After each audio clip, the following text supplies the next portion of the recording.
Ibintu bibaho cyane byateye Diamond Platnumz agahinda ni ukubona batarabashije kwamamara ngo babe bagera no mu gikombe cy'isi.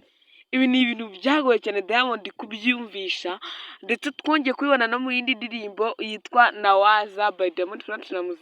Abantu babonye isobanuye, ni indirimbo yari iy'agahinda ibabaje cyane. Gusa Diamond ni ibintu bye gukora indirimbo zibabaje cyane nk'ibisanzwe, ariko noneho indirimbo yiswe noneho Nawaza akayita Nawaza yo rwose yo byari birenzeho cyane, bitewe n'uko yayikoze wagira ngo afite ibibazo bikomeye cyane. N'andi yitwa Sikomi ya Diamond Platnumz nayo ntiyari ishimishije ku bantu bayibonye.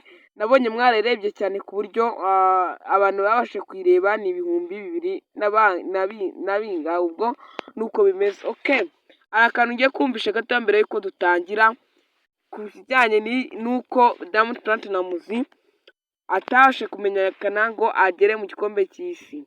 Hari amagambo ugiye kubumvisha yavuze, tugiye kuyasobanukirwa. Mwumve ijambo ku rindi, kandi subscribe ndetse na comment, munyandikire kuri comment namwe ukuntu mubyumva.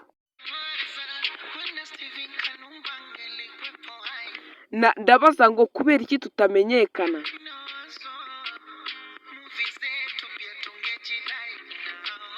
Ndabaza ngo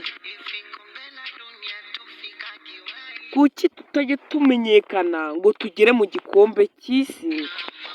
Ndabaza ngo ikipe yacu nyine ngo ntago iba yiteguye. Okay, ibi bintu urabyumva neza? Okay, biragaragara yuko uzabyumva neza mu ndirimbo yitwa ngo Nawaza by Diamond Platnumz. Genda ukande subscribe Diamond Platnumz, tugiye gukora iki kiganiro kano karirimbo karimo.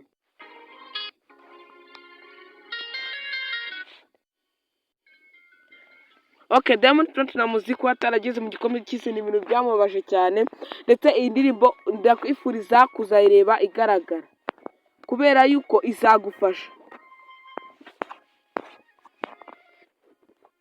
Abantu rwose mugira ibibazo byo kuba mufite impano mukaba mutamenyekana, na Diamond ugiye kubaho ni umuhanzi wa kane muri Afurika nk'ibintu bisanzwe, ariko niba ari ikintu atashoboye gukora ni ukuba yajya mu gikombe cy'isi. Diamond ni ibintu yatashoboye kwiyumvisha neza ngo abyiyumvishemo neza, byamuteye guhita akora indirimbo nyinshi cyane z'akababaro, ndetse anivugira yuko rwose ari byo bintu bibaho ahari, ngo byanamugoye mu buzima bwe kuba ataramenyekanye ngo ajye mu gikombe cy'isi. Diamond Platnumz abantu bamukunda ari benshi kubera yuko iyo nasobanura indirimbo ze nizo zirebwa cyane kurusha uko nasobanura iz'abandi.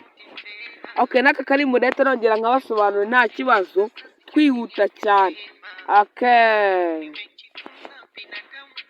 Diamond Platnumz rero nk'ibisanzwe arakunzwe, afite views cyangwa se subscribers zigera kuri 19,000,000, kandi umunyarwanda ubashe kuba waramukurikije bamwita Rocky Kimomo, niwe muntu ufite subscribers nyinshi nawe mu Rwanda kuri Rocky Entertainment, afite views 1,000,000 zinarengaho.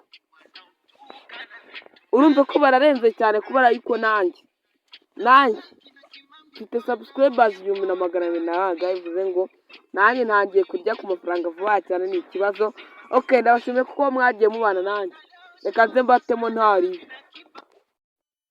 Okay, nta kibazo, nuko byagenze. Diamond Platnumz ni ibintu byamugoye cyane, hari ukuntu bigenze ibyuma byacu bigira ikibazo, akarimbo ntabwo tukumvise. Okay, kandi subscribe ubundi tubare neza. Ciao, kandi subscribe, like, share ndetse na comment. Okay, the man after Diamond akarimbo bakise boda indege.